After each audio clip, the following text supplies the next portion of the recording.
Bienvenidos a Confluencias Culturales, su programa de todos los jueves que les trae las novedades últimas de nuestra vida artística. Y en la semana presente, que es la previa a la Semana de Huamanga, tenemos un programa especial para ustedes. Obviamente sin olvidar decirles que esto viene gracias al apoyo del Ministerio de Cultura y su programa de fondos concursables, ¿no? Y que ahora tendremos a uno de los artistas más importantes probablemente de la historia de nuestra ciudad y nuestro arte. Me refiero al señor Ernesto Camasi. Estamos con Ernesto Camasi, que da hasta vergüenza, ¿no? Me da vergüenza tener que presentarlo porque él es uno de los huamanguinos más conocidos y más representativos también de nuestra ciudad en esta semana que precede a la Semana de Huamanga, ¿no? Don Ernesto, un gusto tenerlo en nuestro programa.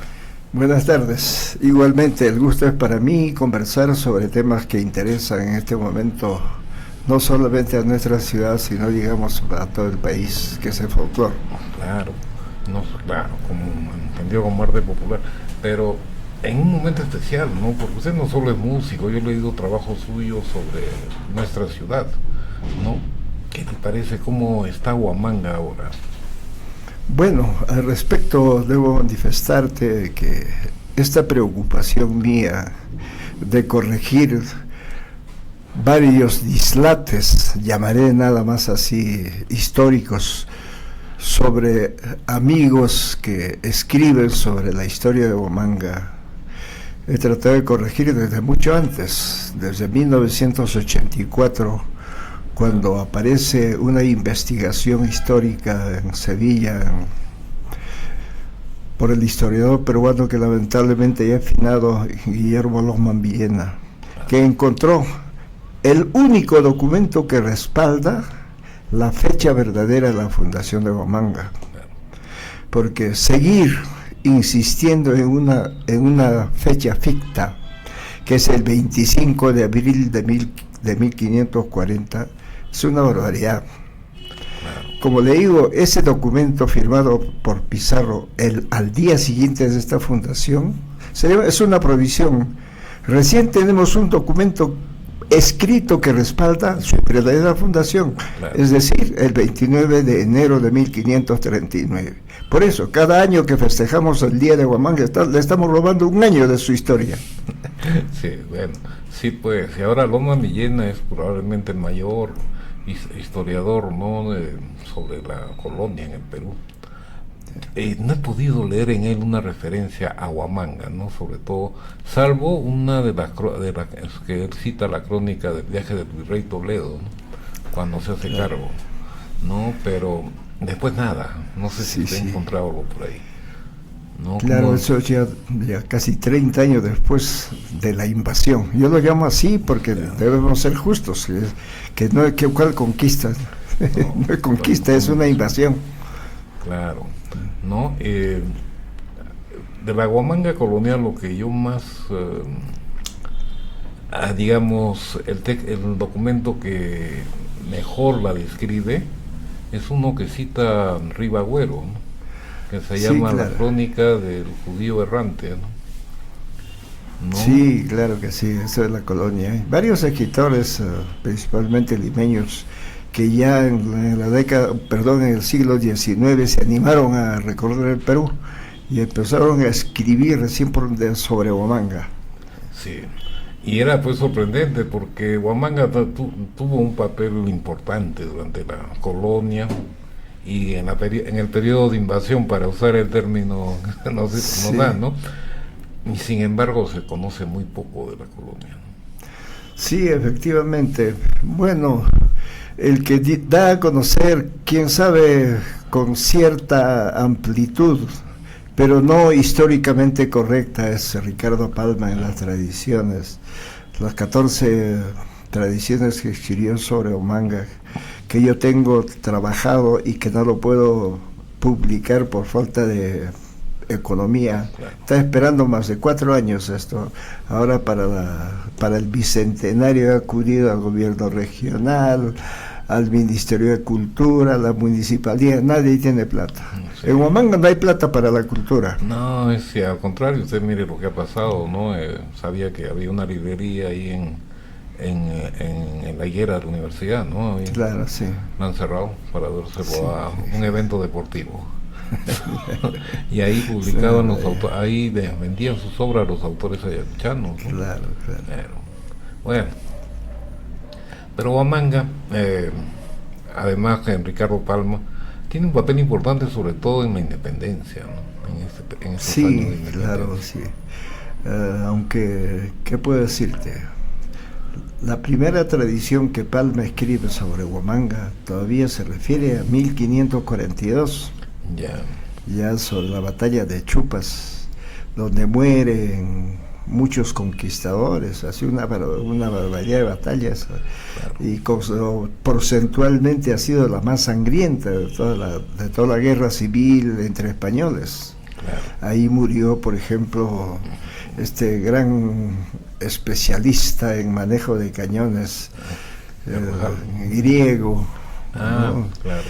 Sí, entonces... y lanceado por su mismo jefe, porque creyó que le estaba traicionando porque sus disparos no daban al enemigo. Bueno, hay tantísimas cosas al respecto que conversar. Y era pues, esa batalla fue fundamental porque define un tipo de control en un tipo de gobierno, ¿no? Como se iban a asentar. Aparte de eso, para nosotros es sumamente importante para el folclore huamanguino. Claro. Allí los españoles almagristas que lograron fugar del campo de batalla, muchos se escondieron en las pampas que se llama Pampa Cangallo. Otro grupo fueron más allá, Andahuaylas. Por eso hay una gran cantidad de gente blanca en Andahuaylas, en Talavera. Sí. Y bueno, se quedaron allí, formaron familia con gente del lugar. Y ellos hicieron otra forma de folclore que dura hasta ahora. Claro. Y que lamentablemente, por desconocimiento, digamos, de los fundamentos del folclore, hasta lo cantan como carnaval, los huaynos cangallinos. ¿Ah, sí? Sí. Así. Yo estuve en la fiesta de Cangallo una vez, ¿no? Y había, hace ya bastantes años, ¿no? En los 90 todavía, ¿no? Y había una forma de hacer huayno. Una forma de sí, claro, es más ligero y aparte de eso, mayormente el cangallino es coprolálico. Le gusta la frase, por eso hasta en los lugares, en sus pagos, claro, tienden a eso, ¿no? A ponerle ese nombre de carácter sexual, Sachtanapampa. En fin, tanta cosa, Tica, por ejemplo, ¿no? Todo, en fin. En todo el área. Sí. Ñuñunguaijo. Ñuñunguaijo. Claro. Yo estuve estudiando los morochucos una época, sí, ¿no? Y ellos reconocen, digamos, que sucede, ellos huyen de la batalla, ¿no? De que los asesinen, y se refugian no en la pampa, sino un poco más allá, en una hondonada, sí, que es Ñuñunguaijo, que ahora hay dos comunidades ahí, Ñuñunguaijo y Orihuana, ¿no? Y también Incarajay. En Incarajay también, claro. Sí. Y de ahí es que se expanden hacia la pampa, ¿no? Y a las siguientes generaciones, sí, ¿no?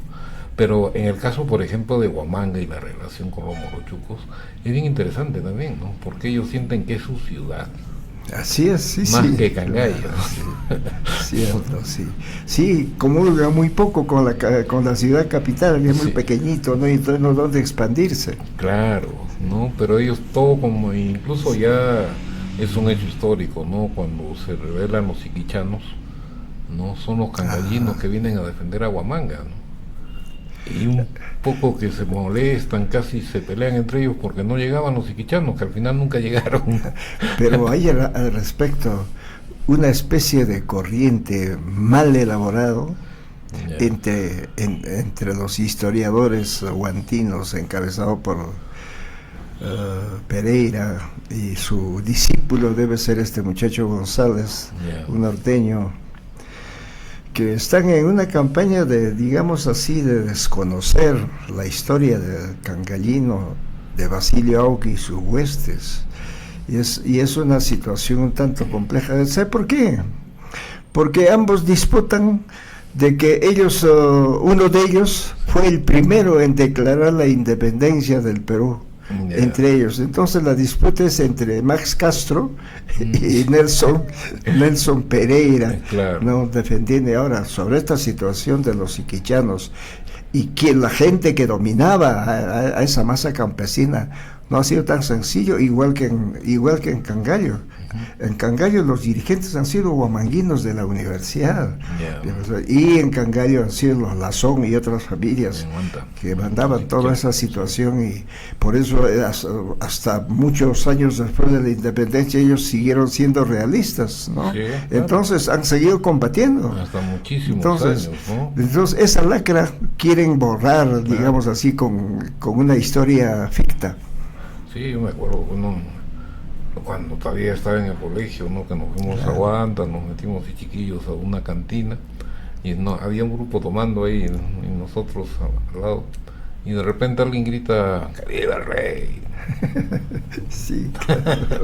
Y no había rey en España, sí. Incluso me acuerdo, ¿no? Pero eso me hace recordar también a nuestro amigo afinado, ya, pues aquí le queríamos mucho, el Chuño, el Chuño Moya, ex rector de la universidad. Nos contaron sus paisanos. Yo estuve viajando pues por toda esa ruta en esta, digamos, mi profesión, o mi segunda profesión del Guay, ¿no? A cantar en esos pueblos. Claro. En esos tiempos también dicen en su distrito, porque ellos no son de la capital, sino de un distrito que no recuerdo el nombre. Todos los domingos, dice el papá de Enrique Moya, hacía izar la bandera de España en la plaza de armas de su ciudad. Claro. Es que queda mucho, ¿no? O sea, de la relación. Sí, claro. Pero, como yo le comentaba, en un grupo de, ¿cómo le llaman estos? En un webinar con españoles y mexicanos, que el gran problema entre España y América Latina es que ellos son monarquía, pues nosotros no. Sí, claro. Como decía, ustedes son súbditos, nosotros somos ciudadanos. Claro. ¿No? Entonces por eso es que hay tal desencuentro, ¿no? Sí. Pero volviendo a Huamanga, ¿no? Pero Huamanga, digamos, yo he crecido acá, y usted seguramente. Claro que sí, no, por supuesto. Y la ciudad era otra, ¿no? Yo me acuerdo en los 70, en los 60, la ciudad era una ciudad para niños. Yo era un niño ahí, sí. Y era una ciudad para niños, toda la ciudad para jugar. Claro que sí. Al respecto yo escribí un libro que se llama Memorias y Remembranzas de Huamanga.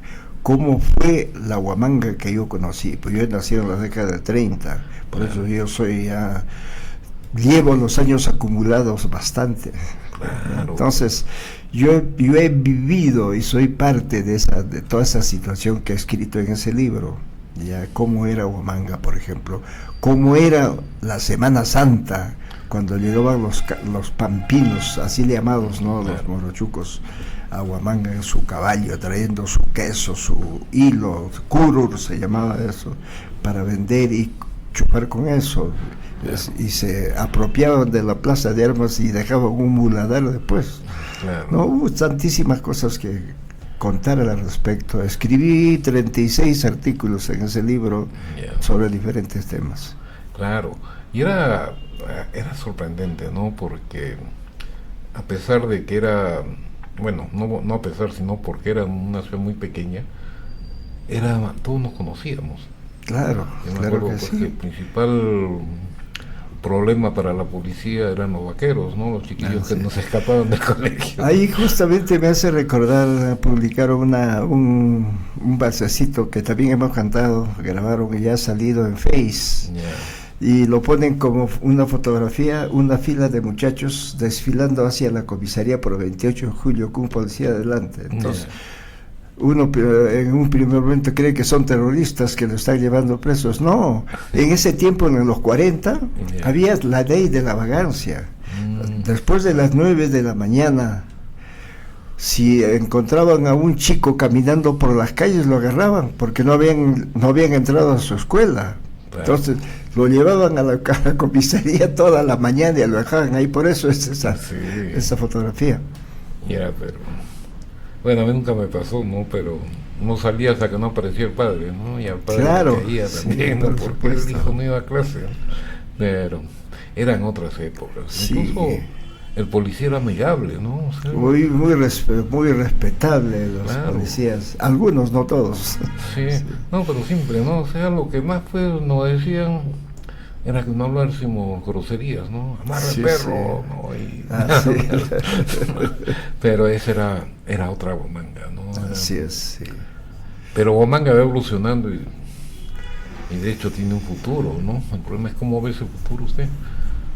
Ya, bueno, un futuro económico no lo veo muy claro porque aparte de que los huamanguinos y los andahuaylinos en parte prácticamente fundaron el BREM, ahora no están gozando de todo lo que tiene el BREM, Claro. porque la margen izquierda es Ayacucho y la margen derecha del río Apurímac es Cusco, y ahí está creciendo una ciudad que va a ser fabuloso en muy poco tiempo. Ya Pichari. lo ves, Pichari, sí. Yo he estado Entonces, porque ahí está la mejor parte, digamos, para la agricultura y para muchas Claro. cosas, ¿no? Entonces, eso va a ser así que los manguinos no van a, ya no gozan, digamos así. Claro, pero son gente de Ayacucho. Yo me imagino que muchos guamanguinos que están Sí, hay, colonizado claro esa que sí, zona, sí, ¿no? pero en este momento, por ejemplo, si bien es cierto que están gozando del canon del gas, Claro, sin embargo, todo se va para todo lo que se gana, todo lo que se claro, hace negocio en Pichari, por ejemplo, Quichá, Quimbiri, que son dos poblaciones que están creciendo, se va para el otro lado. claro. Incluso el alcalde de Pichari es de acá, profesor de la universidad, ¿no? El Ya, señor claro. Orejón, ¿no? Y es cierto, pues que hay mucho comercio ahí. Yo me acuerdo, han hecho un mercado que es pero de ciencia ficción, ¿no? Sí, sí. Pero que está vacío, ¿no? Porque ahí Claro. todas las puertas son tiendas, todas Sí, las claro. puertas, y venden de todo, desde hilo hasta camiones. Sí, pues, así es.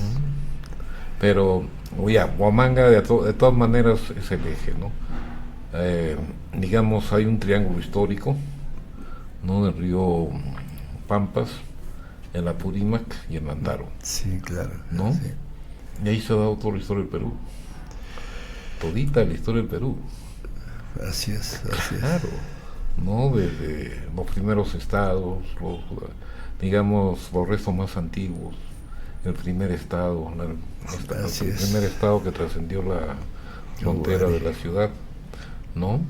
La definición de una forma de gobierno centralista de los incas como contra digamos, la federativa de los chancas, ¿no? Claro, sí. ¿No? Todo eso se da acá, la batalla de Ayacucho, ¿no?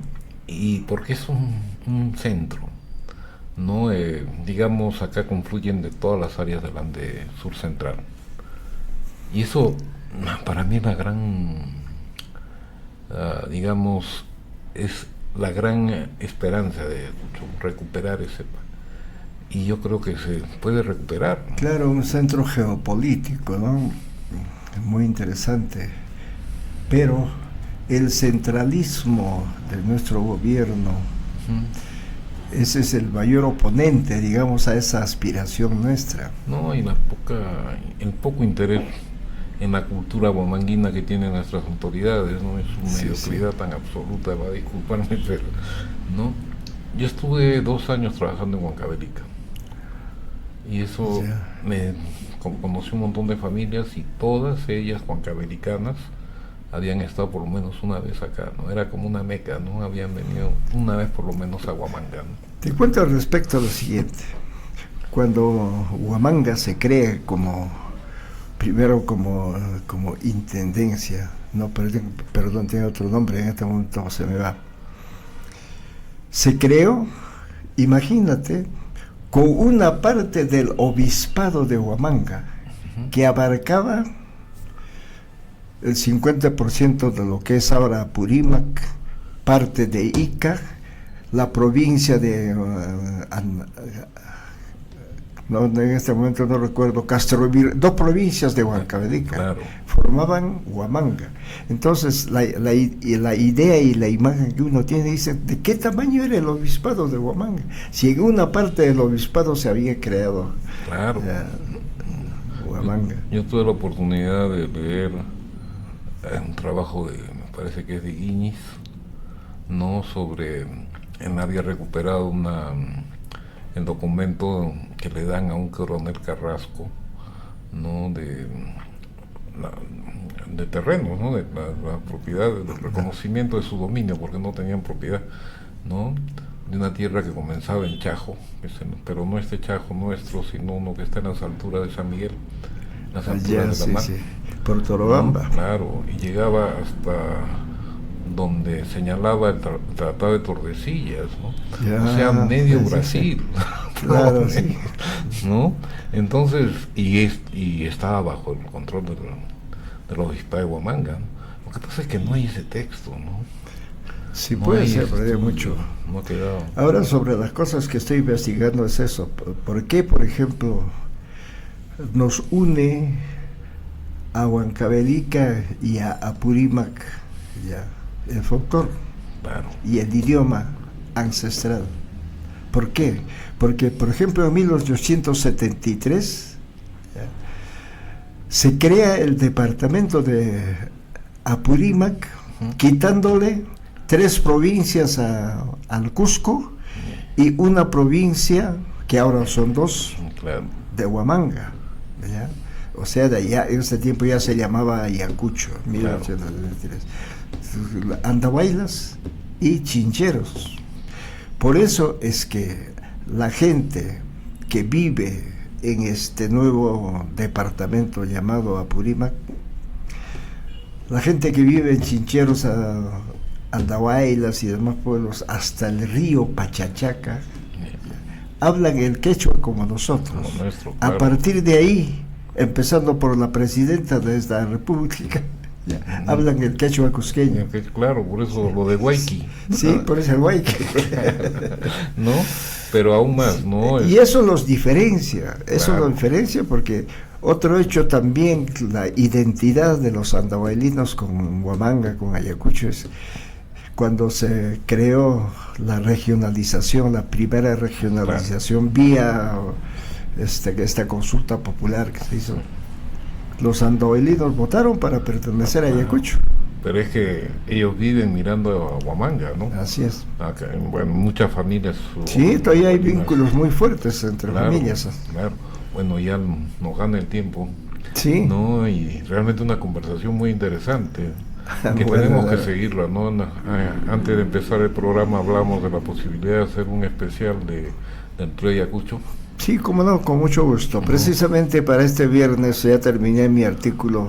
Estoy publicando sobre el trío Ayacucho, sobre su origen, cómo se formó y cuál es, digamos así, lo que hicieron cada uno de los miembros del trío Ayacucho para pertenecer a este grupo. Estoy por eso, pasado mañana está saliendo mi artículo. Yo entrego todos los miércoles mi artículo. ¿En dónde? ¿En correo? No, es en jornada. En jornada. Todos los viernes sale mi artículo ahí. Voy a estar ahí atento, entonces. Sí. ¿No? Claro, entonces ha sido un placer realmente tenerlo en Confluencias Culturales, don Ernesto Camasi, ¿no? Y un orgullo para los huamanguinos por su calidad musical y su proyección nacional e internacional. Muchas gracias por haber venido. Yo te agradezco también esta conversación. Nos ha quedado el tiempo muy chico, hay mucho que hablar al respecto. Sí, realmente. Gracias.